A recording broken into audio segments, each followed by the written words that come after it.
अनंत टिप्या refresh व्हा.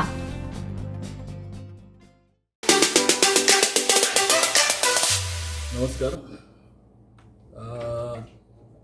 भारतीय जनता पार्टीचे आमचे युवा नेते सन्माननीय नितेशजी राणे साहेब यांना युतीच्या या सरकारमध्ये कॅबिनेट मंत्रीपद मिळालेलं आहे आणि या पार्श्वभूमीवर नागपूरचं अधिवेशन संपल्यानंतर ते 22 रोजी सिंधुदुर्ग जिल्ह्यामध्ये दाखल होत आहेत आणि त्यामुळे संपूर्ण भारतीय जनता पार्टी असेल, महायुतीचे सगळे पदाधिकारी असतील, सगळे नागरिक असतील, तर त्या कॅबिनेट मंत्रीपदी निवड झाल्यानंतर पहिल्यांदाच येत असल्यामुळे त्यांचं एक भव्य दिव्य असं स्वागत संपूर्ण जिल्ह्यामध्ये करण्याचं नियोजन भारतीय जनता पार्टीकडून करण्यात आलेलं आहे. काल आमच्या प्रदेशाचे उपाध्यक्ष अतुलजी काळसेकर, त्यानंतर जिल्हा बँकेचे अध्यक्ष माझे सहकारी सन्माननीय मनीषजी दळवी, आमचे सगळे सरचिटणीस आणि मंडल अध्यक्ष यांनी एक नियोजनाची बैठक घेतली आणि या नियोजनाच्या बैठकीमध्ये स्वागताचं पूर्ण नियोजन कसं असेल, त्याचा दौरा कसा असेल याचं एक नियोजन झालेलं आहे. त्याची माहिती देण्यासाठी खरं तर आजची पत्रकार परिषद आहे. भारतीय जनता पार्टीला पहिल्यांदाच या जिल्ह्यामध्ये मंत्रिपद मिळालेलं आहे. याच्या आधी स्वर्गीय आप्पासाहेब गोगटे असतील, माननीय प्रमोदजी जठार आणि मागच्या टर्ममध्ये नितेशजी राणे यांनी भारतीय जनता पार्टीचे आमदार म्हणून राज्यामध्ये प्रतिनिधित्व केलेलं होतं. परंतु आजपर्यंत भारतीय जनता पार्टीच्या इतिहासामध्ये भारतीय जनता पार्टीला मंत्रिपद मिळालं नव्हतं. ते सन्माननीय नितेशजींच्या रूपाने मंत्रिपद मिळालेलं आहे. त्यामुळे भारतीय जनता पार्टीच्या सगळ्या कार्यकर्त्यांमध्ये एक प्रचंड असा उत्साह आहे आणि त्यामुळे त्यांचं स्वागत तसंच त्याच पद्धतीचं झालं पाहिजे अशा पद्धतीचं नियोजन झालेलं आहे. 22ला सकाळी सन्माननीय नितेशजी राणे साहेब हे 9:30 वाजता खारेपाटण आपल्या वेशीवर दाखल होतील आणि तिथे त्यांचं ढोल ताशांच्या गजरामध्ये स्वागत होईल. तिथे जी काही मंडळी जमलेली असतील, सगळी त्या विभागातली, त्या परिसरातली, ती सगळीजणं त्यांना भेटतील, त्यांचं स्वागत करतील. त्यानंतर 10:15 वाजता तरळ्यामध्ये येऊ, 15 मिनटं तरळ्यामध्ये थांबतील, तिथे स्वागत स्वीकारतील.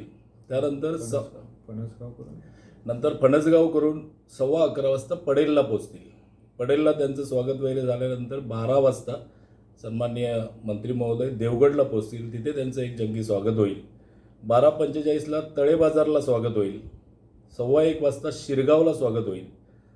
1:45 नांदगाव करून त्यानंतर 2:30 वाजता बरोबर ते भारतीय जनता पार्टीच्या वसंतस्मृती येथील जिल्हा कार्यालयामध्ये दाखल होतील. जिल्हा कार्यालयामध्ये आपल्या छत्रपती शिवाजी महाराजांचा ओरोसच्या पुतळ्याला पुष्पहार अर्पण करून ते कार्यालयामध्ये दाखल होतील. कार्यालयामध्ये आपली जी भारतीय जनता पार्टीची संस्थापक मंडळी आहे त्यांच्या प्रतिमांना पुष्पहार अर्पण करतील. भारतीय जनता पार्टीच्या जिल्हा कार्यालयाच्या वतीने त्या ठिकाणी त्यांचा सत्कार होईल आणि त्यानंतर 3 वाजता जिल्हा बँकेमध्ये ते भेट देतील. जिल्हा बँकेचे ते विद्यमान संचालक आहेत आणि जिल्हा बँकेच्या दृष्टीने सुद्धा आपल्या एक संचालक मंत्री आणि कॅबिनेट मंत्री झाल्याचा एक आनंद आहे. तर जिल्हा बँकेमध्ये त्यांचं स्वागत होईल. त्यानंतर ते बांद्याकडे रवाना होतील. 4 वाजता बांद्यामध्ये त्यांचं एक भव्य दिव्य असं स्वागत होईल. 4:45 दोडामार्ग भारतीय जनता पार्टीच्या कार्यालयामध्ये त्यांचं स्वागत होईल आणि 7 वाजता पुन्हा ते कणकवलीत दाखल होतील. 7 ते 9 या वेळेमध्ये कणकवलीमध्ये एक भारतीय जनता पार्टीच्या वतीने आणि सगळ्या नागरिकांच्या वतीने मंत्री महोदयांचा नागरी सत्कार भव्य दिव्य असा आयोजित केलेला आहे.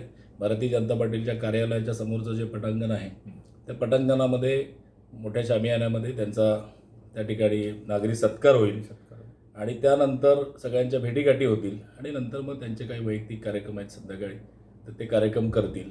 हा काही तालुक्यांना भेट देण्याचा कार्यक्रम त्या दिवशीच्या नियोजित वेळेप्रमाणे झालेला आहे. पण उर्वरित 25 तारीखला पुन्हा एकदा मंत्री महोदय जिल्ह्यामध्ये दाखल होतील आणि प्रत्येक तालुक्यामध्ये जाऊन ते भारतीय जनता पार्टी असेल, महायुती असेल, तिथले नागरिक असतील, ह्या सगळ्यांचा सत्कार त्या ठिकाणी स्वीकारतील. तर पुढचं 25 तारीखचं नियोजन आहे ते आमचं सगळं नियोजन झाल्यानंतर आपण कळू.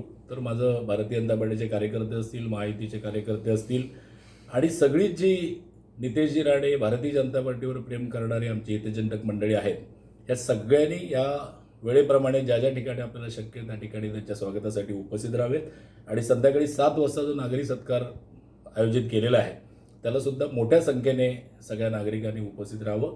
सिंधुदुर्ग जिल्ह्याला माननीय नितेशजी राणे यांच्या रूपाने हा एक मंत्रिपदाचा बहुमान मिळालेला आहे.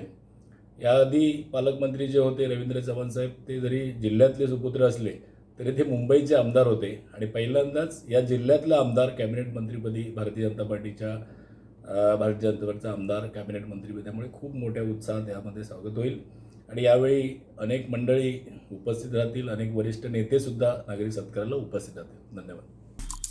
आमचे दिवसभरातले सर्व अपडेट्स, ताज्या घडामोडी आणि थेट लाईव्ह पाहण्यासाठी सबस्क्राईब करा, लाईक करा कोकणचं नंबर 1 महा चॅनल कोकण 7 लाईव्हचं YouTube चॅनल.